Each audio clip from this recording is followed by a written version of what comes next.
Hi all. അപ്പോൾ ഇന്നത്തെ ഒരു ജസ്റ്റ് ട്യൂട്ടോറിയൽ വീഡിയോ ആണ്. വേറൊന്നുമല്ല, നമ്മുടെ ഒരു 2 ടയർ കേക്ക് എങ്ങനെയാണ് സെറ്റ് ചെയ്യുന്നതെന്ന് നമുക്ക് നോക്കാം.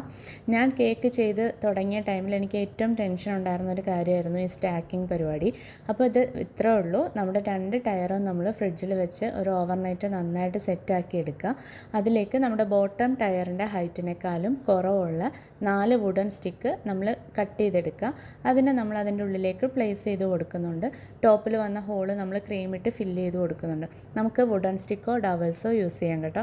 അത് കഴിഞ്ഞിട്ട് ടോപ്പ് ടയറിനെ നമ്മൾ ബേസിൽ നിന്ന് ഒരു പാലറ്റ് നൈഫ് വെച്ചിട്ട് സെപ്പറേറ്റ് ചെയ്ത് കൊടുക്കുന്നുണ്ട്. വളരെ സ്ലോലി വേണം നമ്മളത് ചെയ്യാനായിട്ട്. അതിലേക്ക് കുറച്ച് ലെങ്ത് ഉള്ള ഒരു വുഡൻ സ്റ്റിക്കും കൂടെ ഇൻസേർട്ട് ചെയ്ത് കൊടുക്കുന്നുണ്ട്. അപ്പോൾ ഇതിൻ്റെ സപ്പോർട്ട് വെച്ചിട്ടാണ് നമ്മളിതിനെ ബോട്ടം ടയറിൻ്റെ മുകളിലേക്ക് പ്ലേസ് ചെയ്ത് കൊടുക്കുന്നത്. അപ്പോൾ വളരെ കെയർഫുള്ളി നമ്മുടെ പാലറ്റ് നൈഫ് റിമൂവ് ചെയ്യുക. ആ സ്റ്റിക്ക് ഉള്ളിലേക്ക് ഇൻസേർട്ട് ചെയ്ത് കൊടുക്കുക. അപ്പോൾ ഇത്രയേ ഉള്ളൂ.